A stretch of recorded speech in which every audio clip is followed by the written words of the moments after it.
Many developers confuse grid template rows and grid auto rows, then wonder why their layouts break when they add more content. Let's clear this up once and for all. Grid template rows defines explicit row sizes for a fixed number of rows you specify up front. When you write grid template rows with 100 pixels and 200 pixels, you're saying, I want exactly 2 rows at these specific heights. This is your explicit grid, the structure you deliberately designed. These rows exist whether you have content for them or not. Grid auto rows handles the rows that CSS creates automatically when your content overflows beyond what you explicitly defined. If you set grid auto rows to 150 pixels, any additional rows generated by extra grid items will be 150 pixels tall. These are your implicit rows, created on demand as your content grows. The key distinction is between explicit and implicit grids. The explicit grid is what you define with template properties.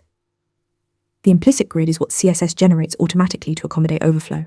One is planned architecture. The other is automatic expansion.